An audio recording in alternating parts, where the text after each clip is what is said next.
অহংকার পতন ঘটায় আর কৃতজ্ঞতা ধরে রাখে। জীবনে কোনো কিছু পাওয়া মানে এই নয় যে স্থায়ীভাবে আপনার হয়ে গেছে। আমরা জীবনে অনেক কিছু হয়তো অর্জন করার পরে এমন আচরণ করে থাকি যেন সেটা আমাদের জন্মগত অধিকার কিংবা স্থায়ী সম্পত্তি। এটা কিন্তু একদমই উচিত নয়, করা উচিত নয়। এবং এই অহংকার বোধ যখন মনের মধ্যে বাসা বাঁধে তখনই শুরু হয়ে যায় হারানোর প্রক্রিয়া। এবং অনেক কিছু আছে যা আমরা পাওয়ার যোগ্য নয়, তাও আমরা কোনো কিছু ভাগ্যের কৃপায় বা পরিস্থিতির সুযোগে হয়তো আমরা সেটা অর্জন করে থাকি। কিন্তু সেই মুহূর্তে বিনয়ী হওয়া ভালো, কিন্তু তার পরিবর্তে যদি উদ্ধত্ত দেখায়, এটা কিন্তু একদম করা উচিত নয়। তখন আমরা আসলে সেই প্রাপ্তিকে সম্মান জানাতে ভুলে যাই। একটা কথা মনে রাখবেন, কোনো কিছু অর্জন করার পর সেই প্রাপ্তিকে কিন্তু স্বীকার করা উচিত।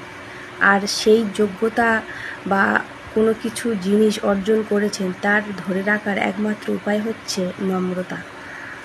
আমরা কোনো কিছু যদি হারিয়ে ফেলি, কোনো মানুষকে কিংবা কোনো পরিস্থিতিকে আমরা দায়ী করে ফেলি, কিন্তু আসল সত্যটা হলো আমাদের কোনো অবহেলা বা কোনো বাজে আচরণ এবং অযত্নে নিজের দৃষ্টিভঙ্গি অবহেলার কারণে আমরা সেই বিচ্ছেদ বা সেই হারানোর কারণ হয়ে দাঁড়ায়, যা অবমূল্যায়িত হয় বা প্রাকৃতিক কারণে আমাদের থেকে সেটা দূরে সরে যায়।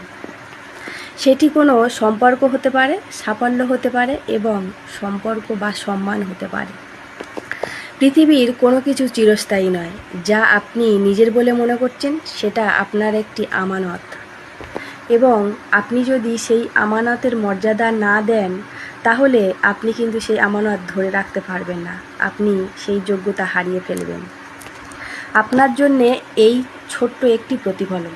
আপনি যদি জীবনে কোনো কিছু পেয়ে হারিয়ে ফেলতে না চান তাহলে এই 3টি প্রশ্ন নিজেকে করুন। 1 নম্বর প্রশ্ন, আপনি কি এই প্রাপ্তির প্রতি কৃতজ্ঞ? না কৃতজ্ঞহীনতা আপনার জীবন থেকে সরিয়ে দিতে পারে। 2 নম্বর প্রশ্ন, আমি কি এটা নিজের বলে দম্ভ করছি নাকি এটা দায়িত্ব হিসাবে নিচ্ছি? দম্ভ ধ্বংস করে আর দায়িত্বশীলতা স্থায়িত্ব দেয়। এবং আমি কি নিজের প্রতিনিয়ত উন্নতি করছি? আর যার মান বা ক্ষমতার উন্নতি কোনো দিন হয় না, সে কখনো কোনো কিছু ধরে রাখতে পারে না।